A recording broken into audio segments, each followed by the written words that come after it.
Well, Happy New Year, everyone. With a new year, of course, comes more news stories like Democrats. They are calling for Trump's impeachment again after audio was released of a phone call the president had with Georgia's Secretary of State.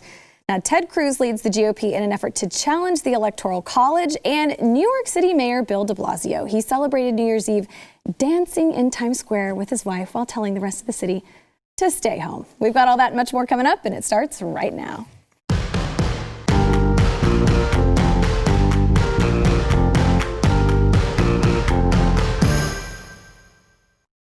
Welcome to the news and why it matters. I'm Hillary Kennedy. Like I said, Happy New Year.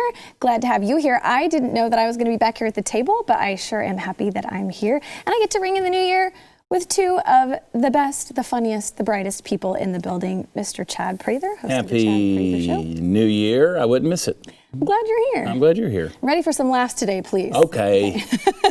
And Mr. Rob Eno, our BlazeTV media critic. Glad you're here. I'm glad I'm here and glad Betty White made it through the new year. 2020 was going to get her.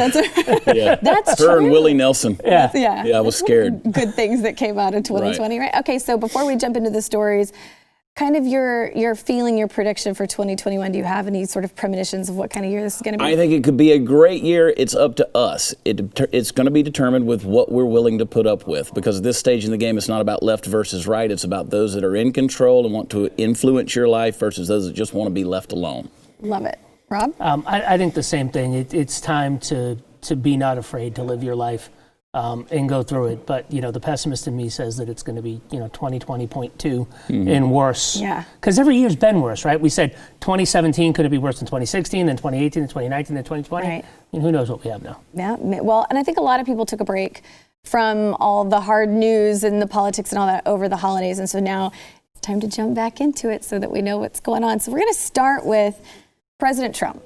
He's being accused of committing an impeachable offense over the weekend after the Washington Post published audio in which he appeared to tell a top Georgia official to find the votes necessary to overturn Joe Biden's victory in that state. Let's take a listen. You know what they did, and you're not reporting it. That's a criminal offense, and you can't let that happen. That's a big risk to you and to Ryan, your lawyer. That's a big risk. But they are shredding ballots, in my opinion, based on what I've heard, and they are removing machinery, and they're moving it as fast as they can, both of which are criminal fines, and you can't let it happen, and you are letting it happen. I'm notifying you that you're letting it happen. So, look, all I want to do is this. I just want to find 11,780 votes, which is one more than we have, because we won the state. Okay, so now the Post, it published just a 4-minute excerpt of what the newspaper reported was an hour-long phone conversation between President Trump and Georgia Secretary of State Brad Raffensperger. So that's just a tiny little clip of an hour-long phone call, but I want to get your thoughts. What do you make of the phone call, Chad? I want him to find 11,780 votes, too. I mean, nobody complains when Joe Biden finds these votes. I mean, where would all of a sudden it pops up in the middle of the night, they stop counting, and you come back and there's 100,000 here and there on all these things. Nobody looks at that and stops. Of course, Trump wants them to find the votes. If they're out there, he wants them to find them. He wants them to be counted. I don't see anything wrong with that. This is another media outrage, overreach of an edited conversation that is, they're trying to make Trump out to be some mafia mob boss who's trying to swing his, long arm of the law out there, and it's just ridiculous. I mean, the media completely took this, I think, out of context. What you have is Donald Trump really believes that the election was stolen from him. Whether or not it was, he really believes it. He's seen evidence. He's got some crazy people around him, Lynn Wood, saying that we should hang Mike Pence over the weekend, a little crazy. So he's got some crazy people around him. But he really thinks that it was stolen. And you know what? I've said it before. I won't trust any other election that's not in person, with an ID, paper ballot, hand counted. Yeah. That's how I'm trusting elections. That's what they do in the UK. That's what they do in the Commonwealth realms for their elections. Not trusting anything else but that. He wasn't, the media's making it out to say he ordered him to find 11,780 votes. You heard in the thing, he's like, I know you cheated. I know people were cheating. You don't want to find it. From what I've heard, this is what it is. And there's 11,780 votes, or 779 probably, that are different. Yeah. I want you to find one more, so I won, I know I won, I want to win. That wasn't him like ordering him to go manufacture 11,080 votes, Right. So like the media is making it out to be. What you heard, you don't think this was an impeachable offense, right? Oh my gosh. At this stage in the game, Donald Trump can breathe wrong and it's an impeachable offense. No, it's not an impeachable offense. Donald Trump has always been pretty plain spoken in his way. It's not always the most diplomatic, not always the most political speak, and maybe not the best way to say things. He's just a guy who gets the words out the best he knows how sometimes, and he's pretty straightforward with it. And that's just Donald Trump. Talk about impeachable. Look, they already took a benign phone call with the Ukraine, and they tried to make that an impeachable offense, and they impeached him over that. You don't want to look at anything Joe Biden. Again, I come back to Joe Biden.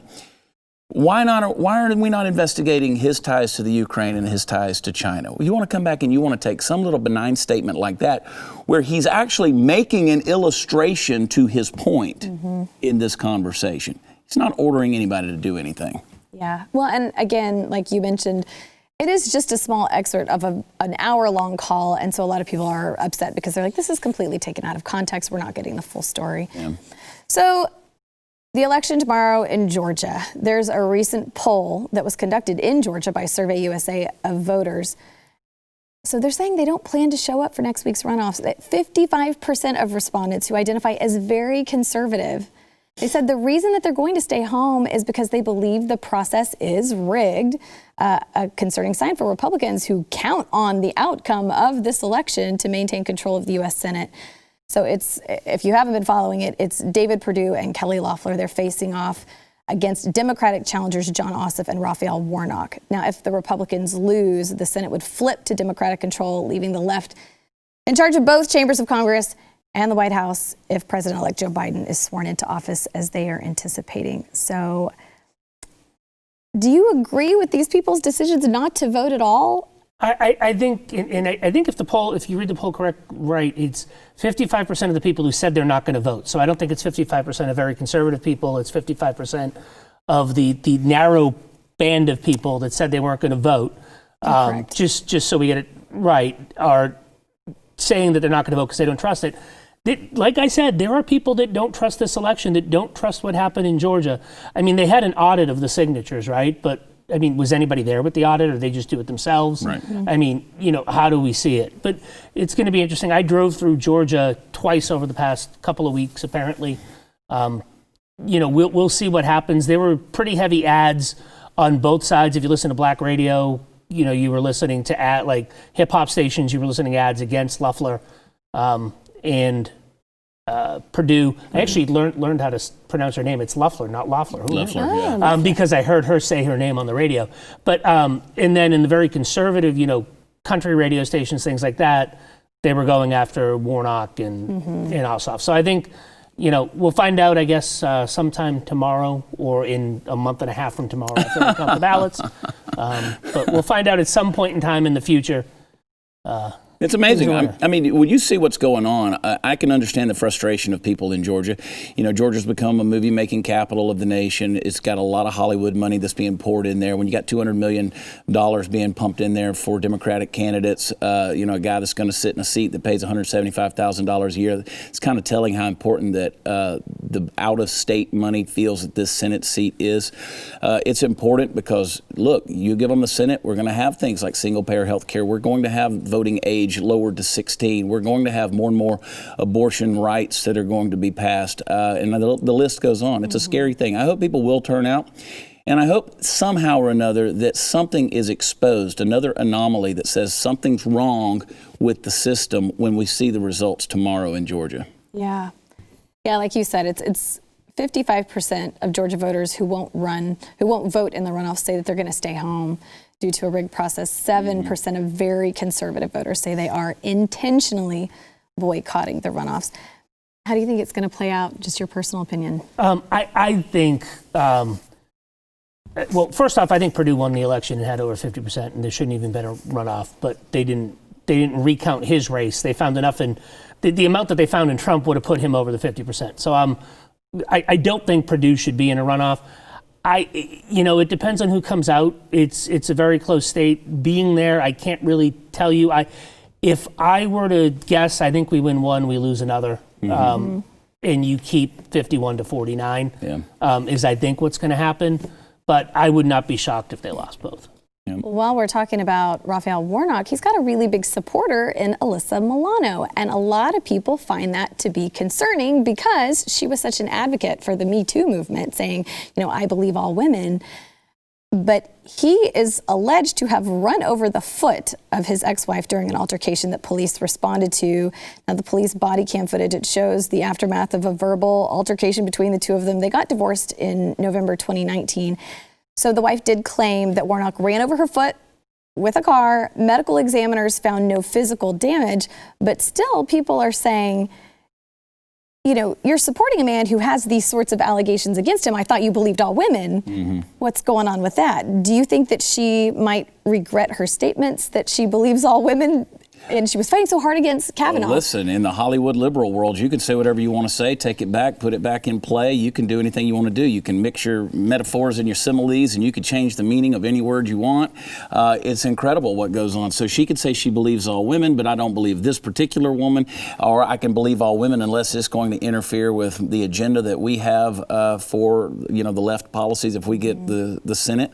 Alyssa Milano is good at putting her foot in her mouth in a big, big way when it comes to issues like this. This is not the first time she's crossed over her own words in these things. Let me summarize it. She's a moron. And y'all can believe me when I say that about that woman. She's a moron. What do you think, Rob? Do you think that these allegations are going to affect Warnock at the polls at all? I don't know. I mean, listening to those radio ads, if he hates cops, Jeremiah Wright type preacher, America, all that kind of stuff. That doesn't work. I don't think these things are going to work. It's funny that you said that he got divorced in November 2019. I mean, that's a bold move as a preacher. You get divorced in November 2019, and then you decide to run for U.S. Senate. Like in the next year, you just got divorced, stop going to Disney World, run for Senate. Right? And you keep your pulpit. Right, exactly. You run for keep Senate. Your pulpit, right? You keep your pulpit. He's he's mailing in or audio zooming in, sermons every week still. I thought we weren't supposed to, have that, campaigning in churches. It seems that black churches are the only churches in the United States. They get away with it. Democrats can campaign. It comes back to, and as far as Alyssa Milano goes, if you remember Rose McGowan, I think Alyssa Milano's husband or something is a part of an agency, a talent agency, one of the big ones, and she was making money when his agency was sweeping this stuff under the rug. So it's maybe she should just go back to her crocheted mask. With the big holes in it. And, very interesting. Her believe women, I believe survivors. Hypocrisy at its finest. Only when she feels like it, I guess. All right, so we have to go to break. We do have more to come, but first we want to thank our sponsor, Omega XL. Whether it is back, knees, neck, or shoulder pain, the underlying cause, it is likely inflammation. You have to defeat inflammation or it can cause some permanent damage. So backed by 35 years of clinical research, Omega XL attacks the inflammation that's causing your pain, which is brilliant because pain relievers, topical rubs, those just mask the problem. Omega XL neutralizes the inflammation that causes those painful, stiff joints and muscles. And there was a doctor that said, with my prescription pad, I can't write anything that comes close to doing what Omega XL does. So if you are suffering with aches and pains and stiffness, you need to try Omega XL. Let's get you started. It's a new year. Let's try it. Order Omega XL now. Get a second bottle free. Visit omegaxl.com/news. That's omegaxl.com/news. Or you can call 800-844-4888. That's 800-844-4888. We'll be back in a minute. One thing I love about Ted Cruz, he is a fighter, and he's leading the GOP effort to refuse Electoral College certification, and he is demanding an emergency audit of the results. So this is nearly a dozen Senate Republicans led by him. They announced on Saturday that they will object to the Electoral College certification in the 2020 election. We've got a clip of him explaining why. And that's produced a deep, deep distrust of our democratic process across the country.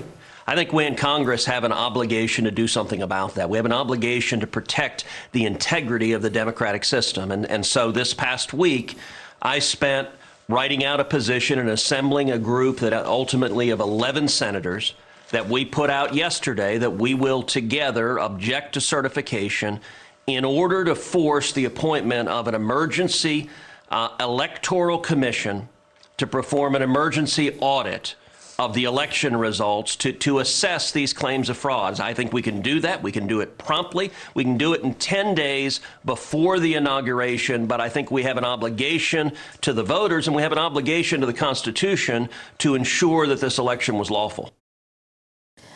All right, so these Republicans, which include 4 Republican senators-elect, they're going to object to the votes of electors from certain battleground states whose election results the Republicans claim were tainted by election fraud.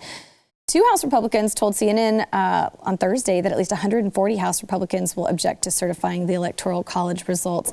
Now, neither of these challenges is expected to change the ultimate outcome of the election. But I don't know, Chad, what do you think about the challenges made by the GOP? Let's do it. Help me sleep at night. Why not? Yeah. I mean, what have you got to lose? What do you have to hide? So let's take a look at it and do it in an expedient manner. We don't have to upset the apple cart that much. Let's just take a look at things. If he legitimately won, then he won. I'm not going to go scream at the sky. I'm not going to throw a trash can through the Starbucks. I'm not going to set the local mom and pop store on fire. I'm not going to do any of those things. I'm going to move on as an American citizen and make the most out of the situation. But let's take a look. Yeah. Pull back those curtains. Let's see the wizard. Yeah. What do you think, Rob? Again, and I know it's something we say all the time, we're a republic, not a democracy. We're a democratic republic. We have democratic elections, but we are a republic. The founders put these checks and balances into the Electoral College for a reason, in case things like this happened. There's nothing wrong with them objecting to the results. There's Democrats that have objected every single time a Republican has been elected over the past 20 years.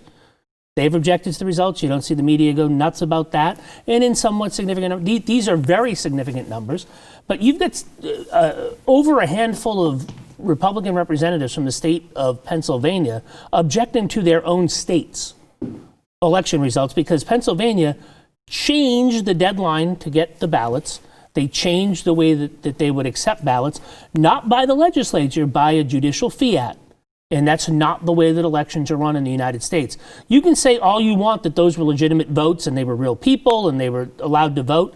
Yes, but they voted outside of the rules that were set up by their state for the election. Mm-hmm. That is a fact that's like non-debatable. Mm-hmm. But the problem is, and it always goes, and I go back to watching, to being an observer in recounts in my previous lives, it's always intent to the voter that is always the largest and highest bar that you have to pass, which is why I think that these cases, unless you could show absolute widespread fraud and you could prove it, they were going nowhere to begin with. Mm-hmm. But I'm not afraid of them objecting. I think that a commission that could be done in 10 days would be fine.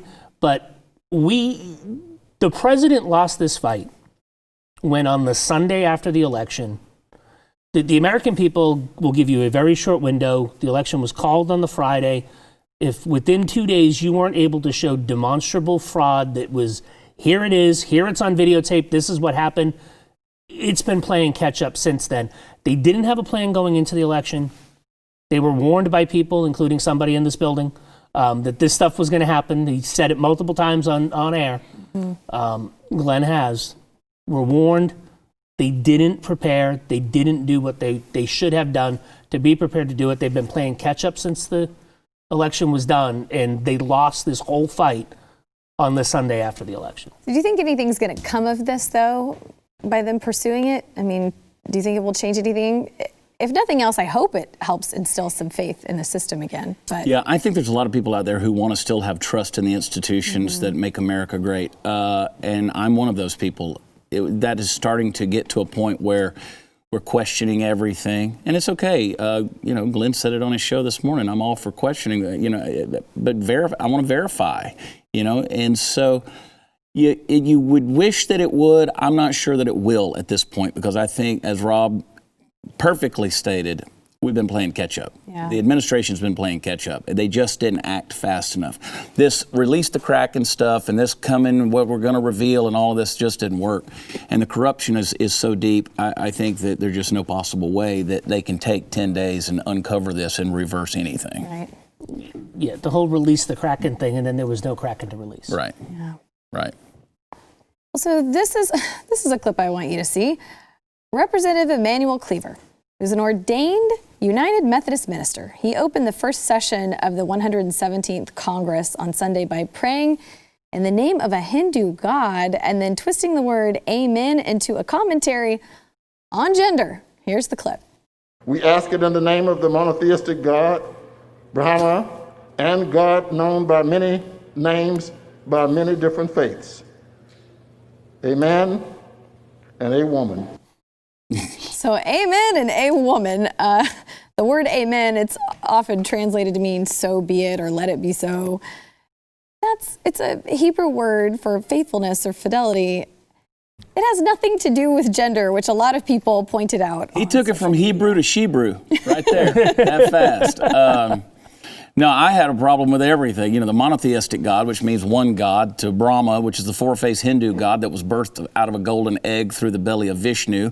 Obviously, that is a polytheistic religion. And then the God known by many names of all faiths. It's like this guy, you talk about pluralism run amok with this guy. And then he's going to throw in the Hebrew, amen, amen, and a woman. And I'm like, this is insanity at the ultimate level. If this is any indicator of where we're going in 2021, stop the bus. I need to get off. Send me. I want Elon Musk to put me on the first mission to Mars. I'm out of here. Yeah. Rob, do you think that feminists would consider this a win? Maybe. I mean, I think they know it's stupid too. I mean, I was 8 years old when I knew that amen meant so be it and was a Hebrew word. I mean, I didn't go to the United Methodist Cemetery. Or seminary, not cemetery. Maybe people, yeah. Very similar things. Similar things, yeah. But I didn't go to the United Methodist Seminary. I don't have Wesleyan theology coursing through my veins, but I do know a Hebrew word when they say it. And there was I forget who it was. There was a conservative that called him out on it, and he called it a Latin word. I'm like, you can't do this. You've got when you're attacking somebody for something like this, you can't say the wrong language when you're doing it. It's Hebrew. Yeah. This is just... Well, and what's funny to me is this is so asinine and insane and crazy and so stupid that even the people who believe in more than two genders aren't pissed off, right? They're not even saying anything about it. That's because it's that ludicrous. But where that becomes important, we talk about the news and why it matters. Let me tell you why that matters, because he's a flunky of Nancy Pelosi. Pelosi wants to pass legislation so that you can't use anything gender specific on the House floor. So that means she's going to be banging her gavel anytime you talk about a chairman or a chairwoman. No, it's just got to be the chair. So what that does is people on the right who typically hold to a traditional standard of language are going to use those words naturally. So it's going to stop their debating. It's going to hammer out their opportunity to pass legislation. These are the kind of nonsensical things, because if you change language, you change culture. If you change culture, you change society. And they're going to use it to change laws and everything else. So they're stacking everything against us with this type of nonsense. Yeah, the political correctness. It's gone so far beyond where we thought it was going to go. All right, we got to go to break. We've got more coming up. Stick around. Hey, women. Amen and women. Yeah. I mean, even the most hardcore feminist, I hope would be like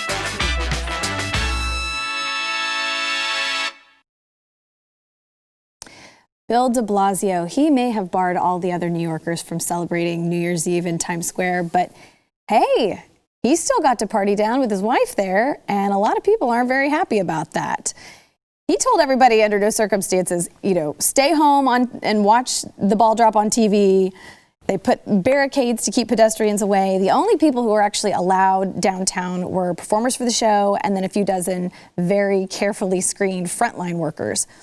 But then, of course, here was this video of him dancing in a just creepy, he's just creepily dead in Times Square because he wouldn't let anybody else be there. But there he is dancing with his wife. So what was interesting about this is this was even too much for CNN, where a very visibly intoxicated host, Andy Cohen, he reacted to these shots of de Blasio and said, do something with the city. Honestly, get it together. There were a lot of people that were like, really? You've had all these chances to set the example, and here you are Yeah. partying out on New Year's Eve. So conversely, Wuhan, China. The Chinese government allowed thousands of people to party in the streets in an attempt to reinforce their false propaganda message that they've handled the pandemic better than the West. So here we've got these two events, one that's basically dead, but with the mayor out partying it down, and then Wuhan, China with thousands of people. What do you think de Blasio was thinking doing this? He's a moron too. You just put him in a bottle with Alyssa Milano and shake it up. It's the same. I mean, the audacity of this is a slap in the face to people. Small business owners, restaurant owners, venue owners. You know, Broadway's been shut down. Here you're going to do this on Times Square. You just cancel the whole thing. Why even have this? It's a ish show. I can't say what I want to say because it's too late to edit. But I'm just saying, nobody respects the governor or the mayor of New York State or New York City. Nobody, no one. They have zero respect for anybody. So to do this is a slap in the face of New Yorkers. That's why this house of cards that we've known as Hollywood and New York falling in on itself because it's starting to reveal itself. So Rob, what do you think about China having their big New Year's celebration? I mean, we're finding out today that the Wuhan virus probably was the Wuhan virus and came from a lab that you saw a high-ranking government official from the United States say that all evidence is pointing towards that. I mean, you know, conspiracy theorists, tinfoil hat time. I mean, if they released it to get people sick and sent them around the world, who's to say they didn't have a vaccine or something like that, Right. or they're just lying? Back to de Blasio and these absolute idiots in government that think that they can do one thing while other people do other things, and they're not called out on it. Except for, I will give the premier of Alberta, like the governor of Alberta, Jason Kenney, a shout out, because he actually asked people to resign that were part of his government that flew abroad over the Christmas break. He actually, it might be the first group of people that are government officials that have actually had repercussions for doing not as they say, but as they do. Yeah. So, you know, at least somebody Is actually, doing that. yeah. Well, we're talking about New York. A New York Democrat is sponsoring a bill that would allow Governor Andrew Cuomo to detain people in a medical facility or other appropriate facility if they pose a threat to public health due to a contagious disease. Now, the bill doesn't name COVID-19 specifically, but critics have been saying, it's interesting this is coming in the middle of this pandemic. It states that people infected or exposed to a communicable disease may face medical examinations, tests, and be given medications while detained. Now, the bill was introduced about 5 years ago. They said it was to address the Ebola virus and said there's no intent, no plan, no provisions in my bill to take away or violate any rights or liberties that all Americans are entitled to under our Constitution, either state or federal. However, the bill would allow for detention camps and said it will consider the coronavirus due to its broad language. So, do you believe that something like this wouldn't violate the rights of Americans? 100% it violates them. I mean, this is history repeating itself. This is what, I read an article today where it says that they're getting in Manhattan Beach, south of Los Angeles, right? They're getting rid of all outdoor seating. So why don't you just go ahead and let's just euthanize the general populace? We don't want them here anyway, because humans are the vile creatures that make the climate warmer and make everybody sick, and let's just get rid of everybody. So let's just all drink the Kool-Aid and Jim Jones style it and be done with all of these idiotic people out there that make our lives so miserable, except for, of course, the Bill Gates and the Faucis of the world and all of these Jeff Bezos and the elites and things like that. It's time for the people, especially of America, to stand up and say, no more. Damn it, no more of this. We're going to hold you accountable. Bill de Blasio wants to dance in Times Square. Well, he's not coming to eat in my restaurant. I can tell you that. You're not welcome here anymore. Make them carry the ID cards. Let's detain them. That's where we are in America. And until we stop trying to be this morally correct group of people that dots every I and crosses every T and take it to the streets revolutionary style and say, you remember the British? They lined up on the streets and they played by all the rules. We shot them from behind trees. Now, I'm not advocating for violence yet, But I will say this, there's going to come a time where we have to break some freaking rules, especially when the rules don't line up with what we believe to be right here in America constitutionally. So I want to talk about some rule breakers really quickly. The LA Super Spreader Task Force detained over 900 people. They issued arrests and fines for nearly 100 people partying during some New Year's Eve raids. Right there. That's violence. People say, well, you're advocating violence. They're enacting violence on these people. Well, what's interesting, most of these parties were in private homes, like upscale homes, vacant warehouses. There was one in a DoubleTree hotel, and some of the shuttered businesses.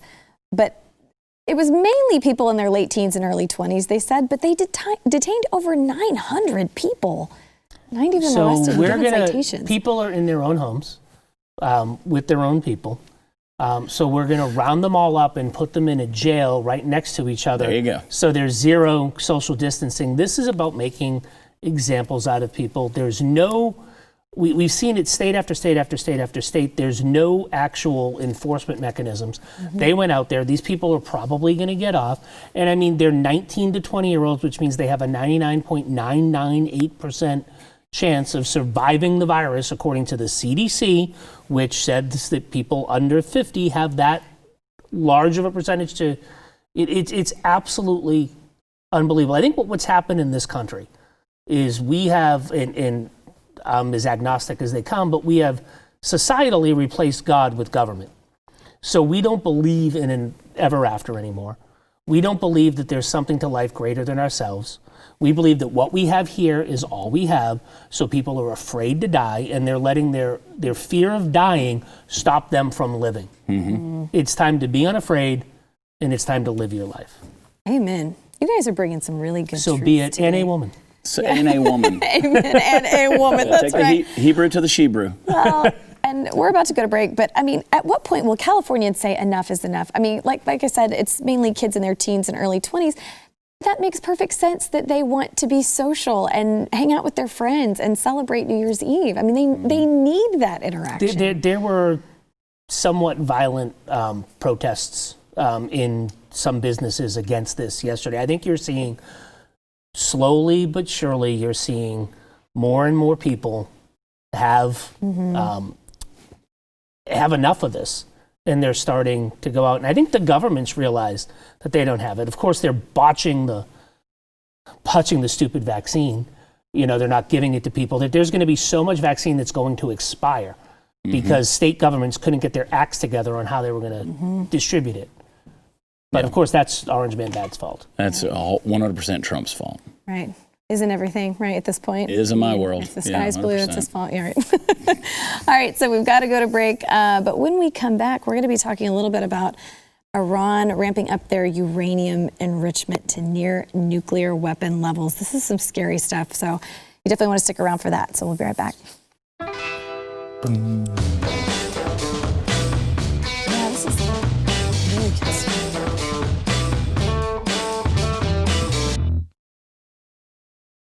There are some very real concerns about what Iran might be planning for the U.S. So they have begun enriching uranium at 20%. This is a technical step away from the 90% level needed to produce a nuclear weapon. This is happening at their underground facility at Fordo. Now, the regime had previously been enriching uranium at 4.5%, which is still in violation of its from 2015, their nuclear agreement, though this is obviously that's at a significantly lower level than the 20% they are now working with. Also, this information came on the same day that Iran's Revolutionary Guard seized a South Korean oil tanker. Under the nuclear pact, they weren't permitted to enrich uranium at over 3.5%.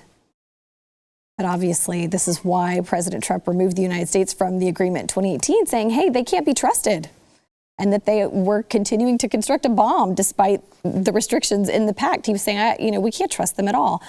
But of course, now that Biden looks like he might be involved, the U.S. may rejoin the pact. So anyway, last week, top Iranian officials suggested that they may attempt to assassinate Trump in retaliation for U.S. forces killing Qasem Soleimani. He was the terrorist leader that they killed in a drone strike a year ago. At the same time, U.S. military leaders said they were bracing for an attack. as the anniversary of Soleimani's death approached. So this is a whole lot of things going on, but they all point to something not good. What do you think Iran is planning? I think Iran is trying to have some chips on the table to get another couple $1 trillion worth of pallets sent their way with cash. I think that's what this is. I don't think they are stupid enough to launch a nuclear attack at the United States because they know that their country will be completely wiped off the face of the earth. I think that you're going to see, without Trump's leadership in the Middle East, which has been the best leadership of any president in my lifetime, and I was born in 1973. So that's pretty much the entire, a good chunk of the Arab-Israeli conflict. He has Arab states and the Israelis actually having diplomatic relations now. I think we were this close to having it happen with Saudi Arabia, but then he didn't win re-election. I think if he had won re-election, you would have seen it happen with Saudi Arabia. I would not also be surprised that if they continue to do this, that you would unsurprisingly see a joint strike force with some of the Gulf states and possibly Israel in the first ever joint military attacks by them on somebody else. So I think that there's it's going to be very interesting, I think, in the next few days, but I think this is just them trying to get some bargaining chips so they can get another couple planefuls of cash. Yeah, that's exactly right. Saber rattling in order. Well, they smell Joe Biden in the air, right? They know that this is Obama 2.0. They know they can get more out of, and Trump was hard on them, and now that Trump's out of the way, that's why they follow it up with revenge and stuff like that about Soleimani. Trump was very hard on Iran, rightfully so, and we'll see what happens. Yeah. How do you think the Biden administration is going to handle Iran? Well, I mean, has anybody heard Joe Biden come out from his from behind the podium of his office of the president-elect and really come back strong against anybody or give any inspiring ideas or projections about anything at this point? I mean, up to this point, he's talked about mandating masks and getting rid of Trump tax cuts and things like that. I haven't heard any inspiring ideas. There's nothing that makes me want to just stand up and go, yeah, Joe Biden's our president. Come on, man, he'll be fine. Come on, man, he'll be fine. Lion, dog-faced pony soldier. All right, Glenn talked about this on his radio show this morning. This is kind of a fascinating mystery. The Chinese billionaire who is behind the e-commerce giant Alibaba and the online payment processor Ant Group, he's suspected missing. He hasn't been seen in more than 2 months. His name is Jack Ma. His net worth is estimated at nearly $50 billion. He's one of the most influential men in China, and he was last seen in public at the Bund Global Financial Summit. This was in Shanghai on October 24th. That's the last time anybody's seen him. At the event, he was saying his Ant Group IPO was the largest listing in human history, but he also, in a speech, mentioned that China's current system presented a serious problem in China. It's affected a lot of entrepreneurs. He says they have a pawn shop mentality. So following those remarks, China's security watchdog canceled Ant Group's $37 billion IPO. Authorities summoned him for questioning. And then in December, Ant Group was forced to restructure its operations in order for its IPO to be approved. It cost the company billions of dollars from its anticipated valuation. So anyway, he also has a TV show and he missed the final episode. It's called Africa's Business Heroes. It pits African entrepreneurs against one another for a chance to win a $1.5 million prize. This is a really popular show. And a spokesperson for Alibaba said, he wasn't able to attend due to a scheduling conflict.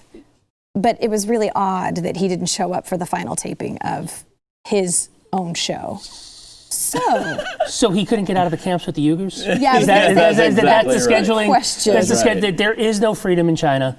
There are no private companies in China. They all have state control at some point in thing. They let people have a little bit of fun and you can be your billionaire, but you got to keep your money in China. You can't take it out of China, and we ain't gonna let you leave if you say something against China. I mean, that's what China is, and that's why I get so upset with my libertarian but my liberties friends, the libertarian smart set. It's like, no, we should have free trade with China. You don't have. It's like, well, you don't have trade with a country. You have trade with people. In the case of China, you are having trade with a country that owns all the means of productions. They are a communist state. They have concentration camps. They're practicing genocide. They are not people that we should be dealing with on a day-to-day basis. It is very hard to not buy Chinese goods. I try my butt off, but it's very hard not to. And I think the more people that do, the better we'll be. Yeah. No. Yeah, and you have to always, to your point, you have to always separate the Chinese government from the Chinese people, right? But unfortunately, everything is controlled by the Chinese government, and Jack Ma's probably laying somewhere with a bamboo shoot growing through his chest. I mean, this is a horrible regime. It is a horrible country. It's a horrible way of doing things, and somewhere out there, Jack Ma's not doing well. I can just tell you that. Well, he is one of the wealthiest men in China. Do you think anybody is going to say, hey, where is, because... No, they don't have the ability. I mean, you know, it was either that he said those things about the Chinese system, or he started selling Winnie the Pooh sheets on Alibaba, and they got mad. But you know, you can go to jail for like mentioning Winnie the Pooh in China. Listen, you know, Apple is controlled by China, right? They're controlled by China. Your Apple products, 100%. Get on an Apple product and try to Google some kind of parody of Xi Jinping. Try to look up something of him wearing a dress or some kind of weird made-up meme. It doesn't exist. Now, you can find that of Vladimir Putin. You can find it of Kim Jong-un. You can find it of Donald Trump. You're not going to find that of Chinese leader. Right. You're just not going to find it because they keep that stuff so restricted. They take it seriously over there. I think Jack Ma's found that out. All right. Actually, isn't it Jack him? Because it's my... I don't know. Don't even try to sort it out. Let's just stop right there. All right, on that note, we're going to go to break. We're going to come back with our question of the day. We want you to be a part of that, so stick with us. I